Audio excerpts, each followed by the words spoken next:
So Professor Kydland, you are from Norway. You've developed most of your career in the US. Tell me a bit about how you kept your contact with your home country and with Europe, and how you see Well, I have to go back to Norway, obviously, because I still have lots of family there, and we still go back at least once a year.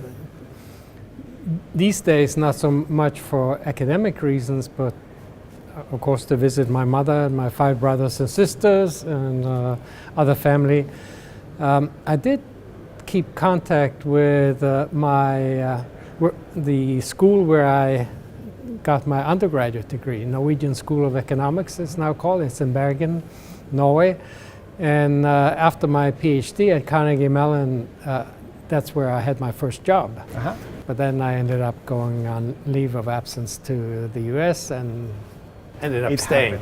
But I still, for 20 years, I went back to the business school in Bergen as an adjunct professor, and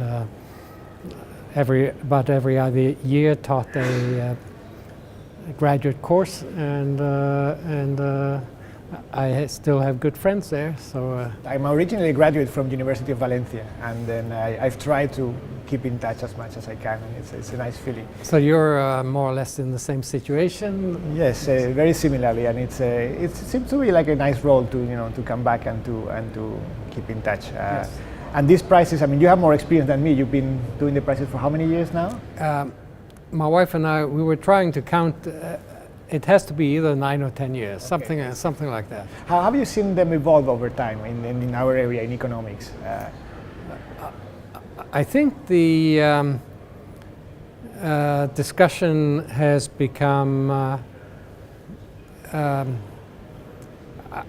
can't really say that it has become more serious, but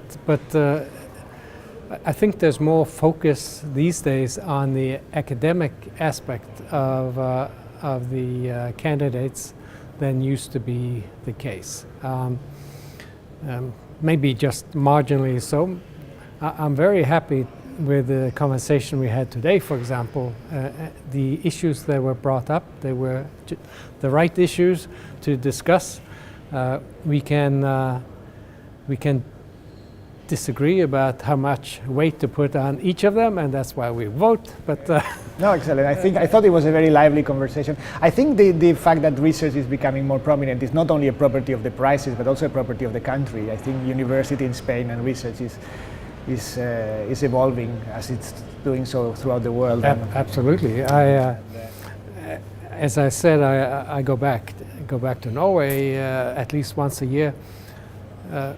Maybe it's a little surprising, but I go back to Spain even more often than I go to Norway. So now I came from Madrid. Now I'm here. Then tomorrow we go to Logroño. Excellent. For three days, and then 3 days in Barcelona. Then we'll be. We have another trip to Norway for some science conference called Starmus. Uh-huh. And then beginning of July we come back to Spain, where we've been going now maybe 4 years, maybe the 4th year in a row, to these meetings in Vigo, organized by. It's a very active community, and I think there's a certain sense of personal sacrifice of many people that do research in Spain, and prizes like this one I think are a great kind of initiative, or more than an initiative, because it's an old thing. Because you need to reward these people that personally take a stance of doing science in Spain. So I think absolutely, and we are grateful for you guys to come and give some rubber stamp to the fact that we have a serious prize.